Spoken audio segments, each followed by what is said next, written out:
Hello, welcome to B232 Principles of Marketing. Today we're going to be talking about pricing strategies. And my name is Shoma Jurgensen. I'm the chair of the School of Business at the Brooklyn Park campus of Rasmussen College.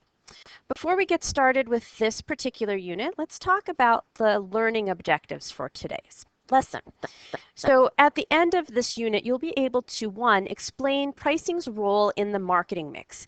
If you recall from our readings, the traditional conception of the marketing mix is that there are 4 P's. Pricing is one of them, as is product, promotion, and place or distribution. Secondly, we're going to link the marketing objectives that we've been talking about to pricing objectives. Although these are 2 separate things, pricing objectives directly go to support marketing objectives. We'll also be defining 4 primary pricing strategies for each for-profit businesses and nonprofit businesses. It's important to note that nonprofit businesses need to pay attention to their pricing strategies as well. They are just looking at a different marketing outcome or a different business outcome. We'll also look at some alternate pricing strategies beyond the 4 that we'll look at for each for-profit or nonprofit that can be used in either case for either kind of business. And finally, you'll have an opportunity to practice what you learned by categorizing offerings into pricing strategies. And if you recall from our studies this quarter, instead of the word product, I'm using offering as a bundle of the physical product and the services offered by any organization. So let's take a look at some pricing basics. First, the price in the market mix is the only P that actually generates revenue. So what do I mean by this? Well, if you look at product and promotion and place, they all have one thing in common. They cost money. All right. It costs money to develop a product. It costs money to create advertising, to create sales materials, hire salespeople to sell it. Of course, if you're doing any promotional pricing, that will bring the cost down. Which is a pricing strategy. And then place, there is the cost of warehousing, moving your product from place to place in order to get it to the consumer. And sometimes you even have to pay slotting fees to retailers to showcase your product. Pricing, however, is directly connected to revenue. Okay, even if you have a sales promotion, that allowance or price discount goes into an expense category where the price or the money that you bring in for selling your offering goes into the revenue column. All right, not going to try and teach accounting here, but suffice it to say that it's very important to price your offering correctly to make sure you're meeting your marketing objectives. Right? And it is a very complex process. I'm going to be presenting it in a very straightforward manner today, but there is a lot that goes into determining the value that consumers will exchange for your offering. Now, in the traditional for-profit business model, that value, of course, is money. But there are other exchanges of value that can be considered, particularly in the nonprofit world. So let's take a look at some of these marketing objectives, okay? First of all, if you are a startup company, you'll often find that your marketing objective is simply to stay in business. And this is called survival, right? Very, very simple, but not easy concept. So your pricing is created in order to cover your variable costs and some of your fixed costs in order to stay in business to the point where you are making a profit at some point. All right, you're keeping your prices fairly low, but you don't want to keep them so low that you get into 1, legal trouble for undercutting prices, or 2, you need to understand where it fits in terms of what your competitors are offering, because you don't want to devalue your offering and you don't want to be higher than your competitors as you're trying to build a name for yourself and survive in the industry. And again, this is often the strategy that startups use. A profit objective is what we typically consider when we think of the price that a consumer pays for an offering. You choose the price that creates the maximum profit. One way you'll see this in retail is setting a target return. That means that there's X amount of money that you want to make whenever you sell a product. One way to do this is a markup. So if it costs you X amount of money to make your product, you might add 30%, ensuring that you get a target return of 30% on your price. What you're trying to do here is keep your prices in line and your costs in line in such a way that you're making a margin, a profit that meets your objectives for your business and your business outcomes. Right?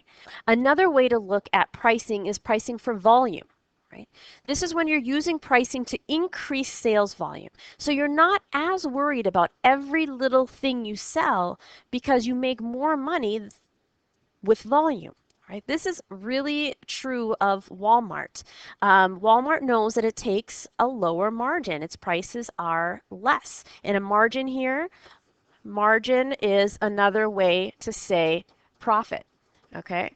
So they know that overall they're going to make less profit than, for example, on their clothes JCPenney will.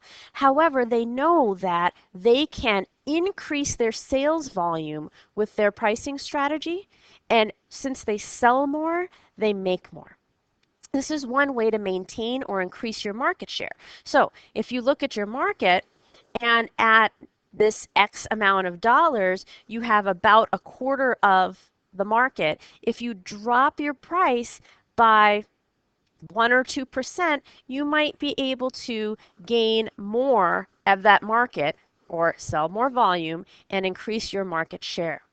All right. Another reason to have a volume objective, and again, Walmart is in this category, is that you're trying to create a high obstacle for competitors. All right. If you know that your competitor does not control their costs as well as you do, therefore can't price a little bit lower to sell more, it's going to make it less attractive for that competitor and to enter your market. Now, there is another way to think about this, and that is that product quality makes a difference. So in this case, you're charging, sometimes just immediately, high prices to cover higher performance quality, research and development, and branding. You will often see that drug manufacturers for prescriptions will certainly increase the price of their drug because of all the research and development that goes into it. When you look at branding, you'll notice that, for example, branded cereals through General Mills, who are fantastic marketers, are going to cost more than a store brand cereal or a price brand cereal like the ones that come in the bags. Right? So they're going to say, hey, yes, it's just all corn, but we're going to charge more because we know that there is a performance, a marketing, a branding quality that consumers are willing to pay. Another reason to set your prices high, and this is kind of out of the cereal category, but it's to develop and maintain an image of quality and exclusivity. If you look at designer brands, this is what they do. They're not going to charge a lower price and sell in a discount warehouse because they want to maintain that image and that exclusivity that their consumers are willing to pay more money for. So let's look at some for-profit pricing strategies. And if you look here, the marketing strategies are predominant. You have quality, right, which we talked about, and price. But you've got two different options here. You're either pricing for, here you've got profit with skimming and premium pricing, or you're pricing for volume with penetration and economy pricing. All right, so let's take a look at what some of these mean. First of all, economy pricing is that low price, low quality. It's cheap stuff, right, that you can buy a lot of and you don't worry about it so much if it breaks or you need to replace it because it's cheap and you'll just buy more. All right, so low price, low quality, high volume.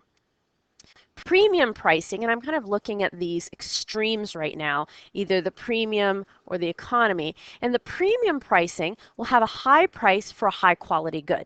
All right, so here you're looking at,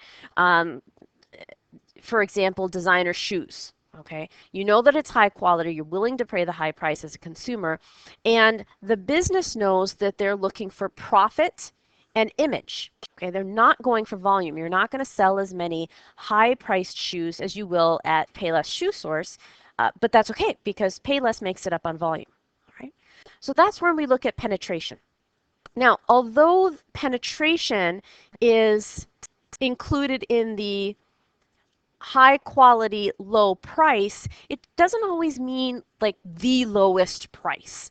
Okay, you have good quality and you have a low price for it, so you're creating a value. All right, you want to make sure that you are selling enough to penetrate the market or have more consumers in your market that choose your good. Right, so that's like the pie chart that I showed you before, where you're getting a little bit more of the slice of the pie. Okay. You're going for volume here because the more someone buys of your product, increasing the share of your pie, the less they're buying of your competitor's product, which is what you want. Okay.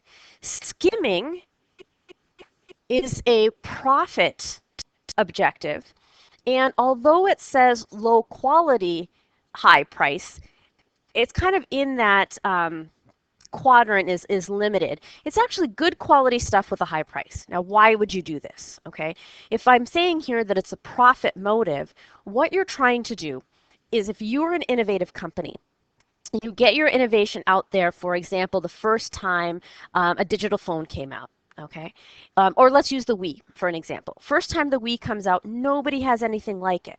All right, the Wii comes out at a much higher price than it is today because they know it's going to take, Nintendo knows it's going to take their competitors some time to figure out the technology and start selling their own. While that gap is in place, they want to make as much money as they can because they know at some point their margin, their profit margin, is going to decline because competitors are going to catch up. Okay? And so the skimming strategy you will often see in electronics, things that have very short product life cycles. All right, from beginning to when competitors come in is a fairly short amount of time. Now, nonprofits look at pricing differently, but they still need to seriously consider pricing. First of all, there is a market incentive. Okay, so if an organization has the mission, for example, to reduce urban congestion, to raise awareness for environmental practices like not having every single person drive a car to work. For example, public transit, they might have a low price to encourage use. All right, so that's what market incentive means here. All right, to keep prices low to encourage use. And since this is a nonprofit organization, they have to make up the cost somewhere if it's costing them money to provide the service. Typically, these costs are made up through well, in case of public transit, taxes, if you have a nonprofit organization that gets grants and donations and things like that, you will find that they're subsidized that way. Another pricing objective for a nonprofit is cost recovery. All right, it costs nonprofits money to put their services out there. And the degree to which an organization wants to either fully recoup those costs or partially recoup those costs is going to determine their pricing. For example, a private university might have the marketing or pricing objective to fully recoup just their basic costs, and everything else is either subsidized or goes to charity, etc. There are times when nonprofit organizations are going to want to maximize profit. They're rare.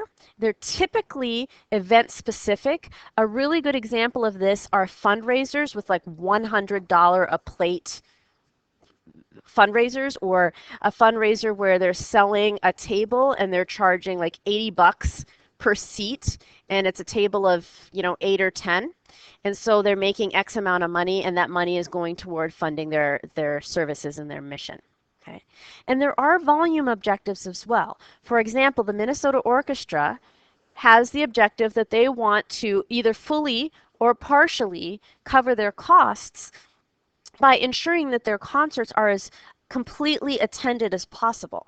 So they're not going to price their tickets the same as the hottest new band that's in town getting $150 a ticket, or the skyboxes at the TCF Stadium.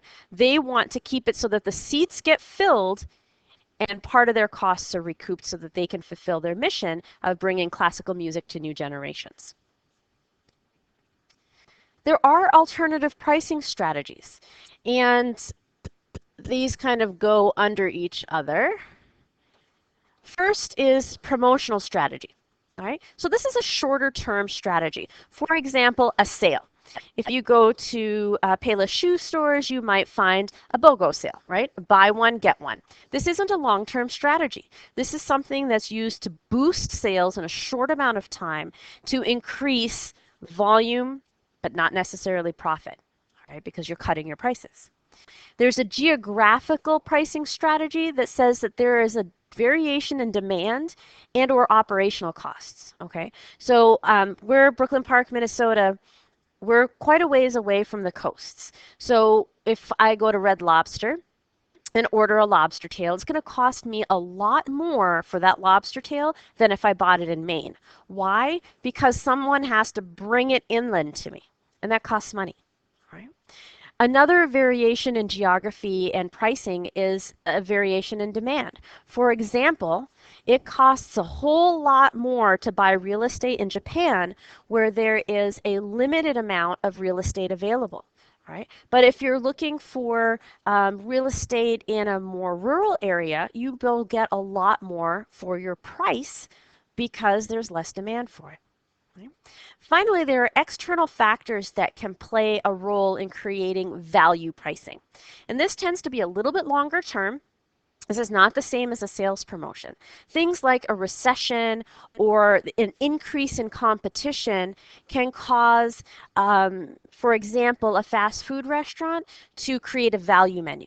All right, because they know that maybe someone doesn't want to spend $5 for every meal, but they'd be willing to spend $1 on a snack or to supplement a meal. So they can continue to increase their volume through that value pricing.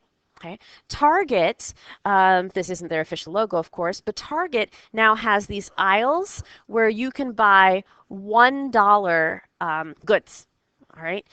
That's a long-term thing for them. That's not a sale. They constantly have these dollar items when you go through these aisles. And it's to encourage more volume, all right, for people to buy more in their stores, to add on to what they're already buying.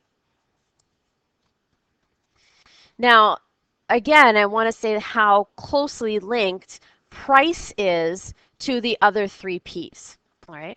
The character of your product, so how much money it takes to make it, how well you are controlling costs, will have an impact on your price. All right. Your promotion, how much you spend on promotion will determine how much you need to price your product for and how much a consumer is maybe willing to spend on your product. And certainly place will have an impact.